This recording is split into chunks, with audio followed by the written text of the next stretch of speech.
नमस्कार। जय तंत्र मंत्र केंद्र में मैं आप सबका हार्दिक स्वागत एवं अभिनंदन करता हूँ। मेरे प्रिय भाई बहनों, आज मैं आपको आर्द्रा नक्षत्र की साधना बताऊंगा। आर्द्रा नक्षत्र की साधना जो बताऊंगा उसमें जो मैं मंत्र दूंगा वो मंत्र यूट्यूब पर पहली बार होगा जिसके लिए आपको हमारा वीडियो अंत तक देखना पड़ेगा। यदि आपने हमारा चैनल अभी तक सब्सक्राइब नहीं किया है तो तुरंत लाल वाली बटन दबाओ और घंटी बजा दो। कोई शुल्क एवं चार्ज नहीं कटेगा। आप हमारे वीडियो को फेसबुक पर, व्हाट्सएप पर, ट्विटर अकाउंट के माध्यम से और इंस्टाग्राम पर अधिक से अधिक शेयर करें। लाइक और कमेंट करना भी आपका धर्म है। दुनिया में जिसका कोई नहीं, मैं उसका हूँ। यदि आपको अपनों ने धोखा दिया है, यदि आपको परायों ने धोखा दिया है तो आप एक बार मुझे अवश्य आजमाएं। हमारा मोबाइल नंबर है 9305 63 71 73। इसी नंबर पर हमसे संपर्क करें। बात करने का टाइम भारतीय टाइम के अनुसार दिन में दोपहर 12 बजे से 2 बजे के बीच का है। यदि आप सच्चा, पवित्र, निस्वार्थ दिव्य प्रेम पाना चाहते हैं अथवा देना चाहते हैं तो आपका स्थान मेरे लिए मेरे प्राणों से भी करोड़ों गुना ऊपर है। लेकिन सच्चा, निस्वार्थ, पवित्र प्रेम आजकल लोग बहुत कम समझते हैं। अगर आप चाहते हो कि आपके प्रेम की, सच्चे प्रेम की कोई कीमत समझे तो आप हमसे विधिवत जुड़ सकते हैं, परिवार की तरह, अपने सगे खास व्यक्ति की तरह। मैं राष्ट्रीय अध्यक्ष कृष्णा दल एवं महामंडलेश्वर आप सबसे निवेदन करता हूं, यदि आप मानवतावादी हैं अथवा आप सनातनी हैं तो मुझसे ज़रूर जुड़ें। अगर आप में योग्यता हुई तो मैं आपको पदाधिकारी भी बनाऊंगा अपने संगठन कृष्णा दल में। ये कृष्णा दल हमारा, आपका, सबका एक परिवार है।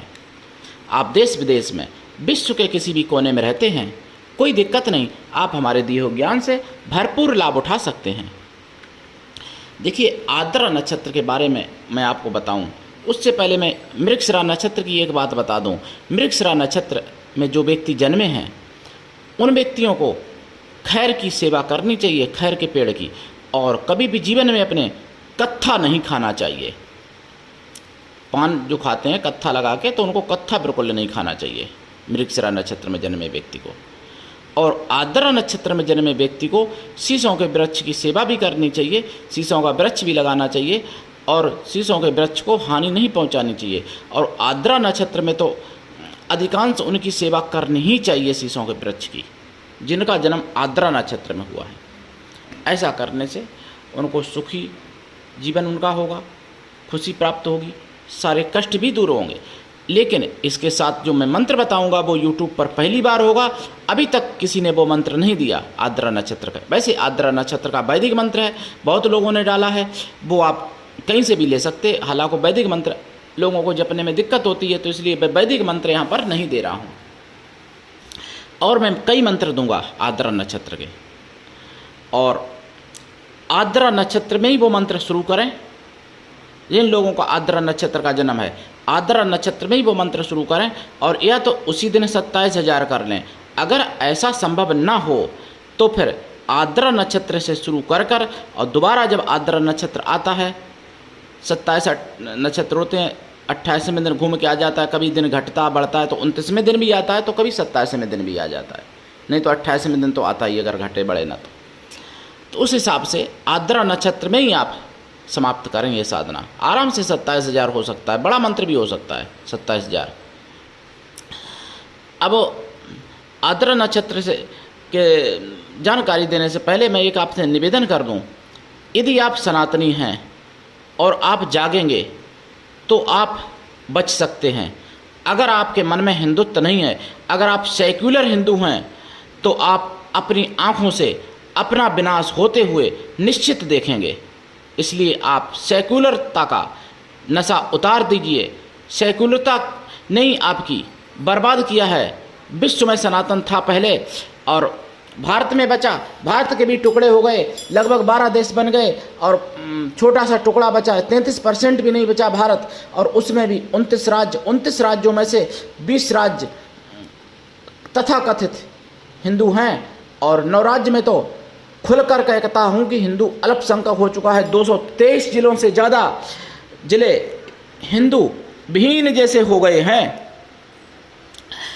और जो 20 राज्य हैं वो भी तथाकथित हिंदू, मतलब ओरिजिनल हिंदू नहीं है वो भी, उनमें भी कोई तो सेकुलर हिंदू घुसे हुए हैं, कोई और ना जाने कौन कौन से घुसे हुए हैं। मतलब ओरिजिनल हिंदू अगर सत्य कहूँ तो भारत में अल्पसंख्यक हो चुका है। 140 करोड़ की आबादी बताई जाती है, जिसमें ओरिजिनल हिंदू मुश्किल से 10 करोड़ होगा जो अध्यात्म से जुड़ा है। और उन 10 करोड़ में भी कट्टर हिंदू जिसे कहते हैं सशक्त हिंदू, सख्त हिंदू, कट्टर हिंदू किसी ने नाम दिया है तो वो ठीक है, अपने हिसाब से हम उसकी आलोचना नहीं करता, लेकिन और करना भी नहीं चाहिए। लेकिन सशक्त हिंदू या समझदार हिंदू ऐसा तो लाख ही 2 लाख होगा, ये बता दूं आपको, 10 लाख होगा ज़्यादा। तो इसलिए सत्य बात मानो, हिंदू अभी अल्पसंख्यक हो चुका है। मेरे प्रिय भाई बहनों, जागो और जगाओ और सनातनियों की संख्या बढ़ाओ, ज़्यादा से ज़्यादा संख्या बढ़ाओ सनातनियों की। और जो कहीं तलवार के डर से, किसी प्रलोभन से, किसी कन्फ्यूजन से अगर कहीं और चले गए हैं मजहब या रिलीजन में, तो उनका सनातन धर्म स्वागत करता है। अपना यानी घर वापसी कर लेनी चाहिए। सनातन धर्म ही एक ऐसा धर्म है जो पूरे विश्व का कल्याण करता है, और कोई मजहब रिलीजन या कोई कुछ नहीं है सनातन धर्म के अलावा। कोई सनातन धर्म आदि से और अंत तक है। सनातन धर्म यानी जब से सृष्टि चली है तब से है। और सारे मजहब रिलीजन जो भी हैं, पंथ, कोई 2000 साल पुराना, कोई 2500 साल पुराना, कोई 1400 बरस पुराना, 1500 बरस पुराना, बस कोई 1000, कोई 200, कोई 300, कोई 100 बरस पुराने पंथ हैं, और कोई तो अभी अभी नए पंथ पैदा हुए हैं। तो इसलिए समझना चाहिए, सनातन धर्म में तो मृत्यु से भी विजय पाने की तकनीकी है, क्रिया है, और मृत्यु से विजय कई लोगों ने पाई भी है सनातन में। मेरे प्रिय भाई बहनों, आजकल प्रेम के नाम पर भी धोखा हो रहा है, और ना जाने क्यों लोग प्रेम के नाम पर बर्बाद हो रहे हैं। नाम तो उनका होता है कि प्रेम, लेकिन वो प्रेम नहीं, वो है भ्रष्टीकरण, यानी भ्रष्ट मार्ग, पथभ्रष्टता को लोग प्रेम कहते हैं। कई भाई बहन फ़ोन करते हैं, कई बहनें फ़ोन करती हैं मेरे पास, कई भाई फ़ोन करते हैं। किसी का नाम मैं कभी नहीं लेता हूँ, अपने परिवार में भी उनका नाम नहीं बताता, उनका गोपनीय रखता हूँ। जो जिसकी समस्या या जो जिसका स्वभाव या प्रभाव जो भी जैसा जो गोपनीय रखने की सीक्रेट किसी की बात होती है तो वो मैं सीक्रेट ही रखता हूँ अपने तक, अपने परिवार में भी नहीं बताता हूँ। लेकिन आपको समझाने के लिए कह रहा हूँ, कई लोग ऐसा कहते हैं कि मैं शादीशुदा हूँ और मतलब मेरे बस में फला लड़की कर दो। कुछ बातें बहनें भी कहती हैं मैं शादीशुदा हूँ, फला बस में मेरा फ्रेंड, मेरा लड़का मेरे बस में कर दो। उनकी उम्र 50 साल की, 55 साल की, 60 साल की या 40 साल की, 30 साल की, उम्र का कोई वो नहीं। लेकिन ऐसे फ़ोन आते हैं जिनका उचित कार्य होता है, मैं करता भी हूँ, ऐसा नहीं है। लेकिन मैं एक आपके सामने एक प्रश्न छोड़ता हूँ कि ये बताइए, जब आप शादीशुदा हैं तो आप विपरीत लिंगी की तरफ क्यों आकर्षित होते हैं? आप अगर स्त्री हैं तो अपने पति से ही संतुष्ट क्यों ना हो जाओ? क्यों परपुरुष की तरफ आकर्षण? और ये पाप भी है, और समाज में भी मतलब जिसको आप खुल के नहीं कर सकती, और पाप भी है धर्म के हिसाब से भी। कितनी भी चाहे आप पूजा पाठ भक्ति करो, लेकिन अगर कोई स्त्री पराये पुरुष की तरफ आकर्षित है अपने पति की सेवा, या अपने पति की सेवा जिसने किसी से मतलब रखा है, चाहे कितनी भी बड़ी भक्त हो, माता की, भगवान की, भगवती की, या किसी भी देवी देवता की, लेकिन उसको मुक्ति नहीं मिलने वाली, उसको कल्याण नहीं होने वाला, उस पर उस देवता की कृपा नहीं होने वाली है, ये निश्चित है। इसी तरीके से कोई भी पुरुष है अगर अपनी पत्नी की सेवा किसी से गलत मतलब रखता है, पराई स्त्री की तरफ गलत सोचता भी है, तो चाहे कितना भी बड़ा भक्त हो, किसी भी देवी देवता का भक्त हो, लेकिन अगर मन अपवित्र है तो उसको उस देवता की कृपा नहीं मिलने वाली है, ये निश्चित है।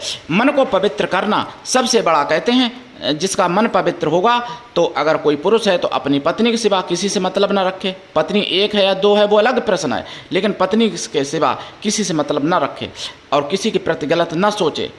और आजकल तो हिंदुओं में खैर एक ही पत्नी होती है, लेकिन कुछ ऐसे भी हैं जिनको मैं जानता हूँ जिनके दो दो हैं। तो अगर जिसके दो पत्नियाँ हैं, मान लो हिंदू के, तो उसको पत्नियों में पक्षपात भेदभाव भी नहीं करना चाहिए, समान बराबर दोनों को मानना चाहिए। और हमारी जानकारी में ऐसे कुछ लोग हैं भी जिनके दो हैं और दोनों को बराबर मानते हैं। बहुत कम लोग ऐसे बचे हैं हिंदुओं में।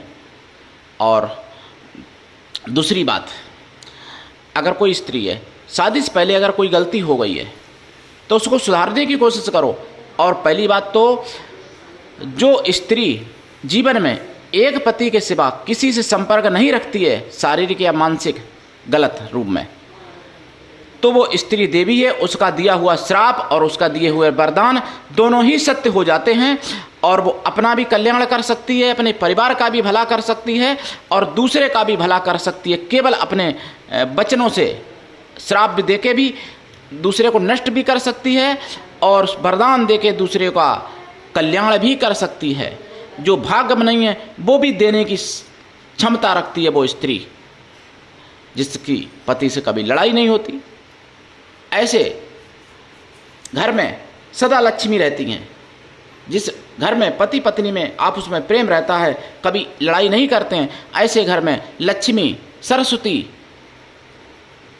और सभी देवी देवता अपनी कृपा दृष्टि बरसाते हैं और बरसाने के लिए लालायित रहते हैं। खुद देवता चाहते हैं कि ऐसे घर का मैं कल्याण कर दूं और कल्याण करना चाहते हैं।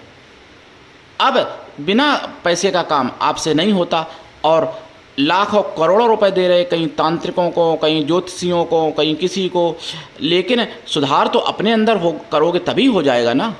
अगर जिस घर में, देखिए रामायण में लिखा है, जहाँ सुमति तहाँ संपत्ति नाना, जहाँ कुमति तहाँ विपत्ति निधाना। जिस घर में सुमत है उस घर में अनेक प्रकार की संपत्तियाँ आती हैं, और जिस घर में कुमत है, दुर्बुद्धि है, उस घर में अनेक प्रकार की विपत्तियाँ आती हैं। इसमें कोई संदेह नहीं है, आप आजमा के देख सकते हो। लेकिन हो भी क्या, कलयुग है, तमोगुण बहुत रजो गुण थोरा, कल प्रभाव विरोध चौरा, ये भी कहा गया है रामायण में। तो कल के प्रभाव में, कलयुग में सतोगुण तो एकदम लुप्त और रजोगुण थोड़ा होगा और तमोगुण बहुत ज़्यादा होगा। इसके कारण चारों तरफ विरोधाभास होगा, विरोध होगा। अगर प्रेम भी लोग करते हैं, पति पत्नी हो या प्रेमी प्रेमिका हो या भाई बहन हो, माँ बेटा हो, कोई भी हो, ये भी आप देख लीजिएगा, दोनों तरफ से प्रेम होना बहुत मुश्किल की बात होती है। एक तरफा ज़्यादातर होता है। अगर पत्नी चाहती है उसको, पति को, तो पति नहीं चाहता है, और पति अगर चाहता है तो पत्नी नहीं चाहती है। इसी तरीके से भाई बहन में भी, माँ बेटे में भी, भाई बाप बेटे में भी, बाप बेटी में भी इसी तरीके से। जिसको अगर आप चाहते हो वो आपको नहीं चाहता है, और जिसको आप नहीं चाहते हो वो आपको चाहता है। लेकिन बहुत सौभाग्य की बात होती है जिसको दोनों तरफ से प्रेम जहाँ होता है, यानी दो तरफा जहाँ प्रेम होता है, वो बहुत ही दुर्लभ और एक उसको हम ईश्वर का दिया हुआ उपहार ही कह सकते हैं। तो अगर जिसके जीवन में ऐसा नहीं है तो ग्रहों की साधना करके, नक्षत्रों की साधना करके, योग की साधना करके, योगिनियों की साधना करके, राशियों की साधना करके आप अपने जीवन में वो बना सकते हैं। जिसके लिए जिस नक्षत्र में व्यक्ति का जन्म होता है उसी नक्षत्र की साधना उस व्यक्ति को करने से बहुत ज़्यादा लाभ मिलता है, पूर्ण लाभ मिलता है। वैसे आर्द्रा नक्षत्र की साधना कोई भी कर सकता है।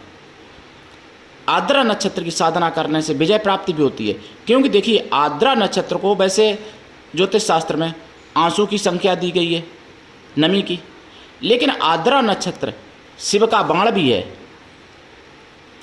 शिव का बाण की भी संख्या दी गई है, अब वो भी बाण चलता हुआ बाण शिव का, उसकी भी संख्या दी गई है, संज्ञा आर्द्रा नक्षत्र को।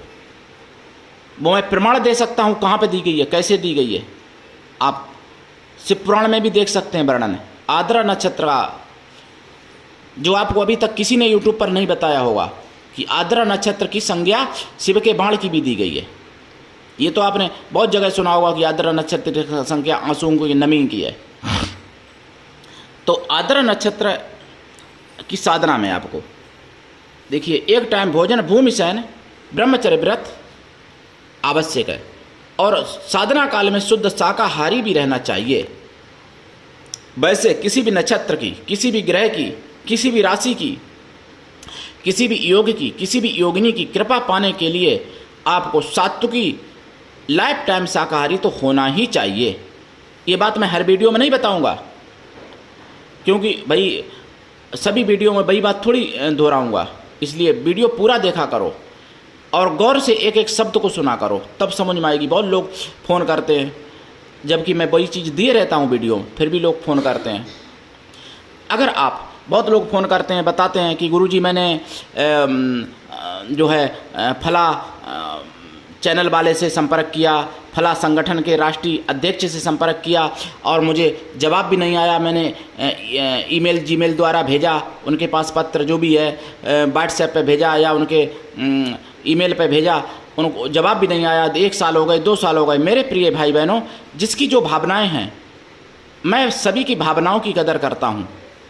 जिनकी देश हित में या राष्ट्र हित में या धर्म हित में, सनातन हित में जो भी भावनाएं हैं, अगर आपको चाहिए कि आपसे मतलब कोई सच्चे सनातन को मानने वाला आपकी भावनाओं को समझे, आपसे सच्चा प्रेम करे, आपके सच्चे प्रेम को समझे, तो आप मुझे एक बार आजमा सकते हैं। क्योंकि इस बात से मुझे बहुत कष्ट हुआ। कल ही मेरे एक शिष्य ने बताया कि मैंने एक चैनल है, उसका मैं नाम नहीं लूँगा, वो बहुत बड़े सनातनी हैं, जिनके पास उन्होंने 1 साल पहले मेल भेजा था। उनके मेल पर मतलब जवाब दिया था, पत्र लिख के भेजा था साइबर पे जाके, और आज तक जवाब नहीं आया।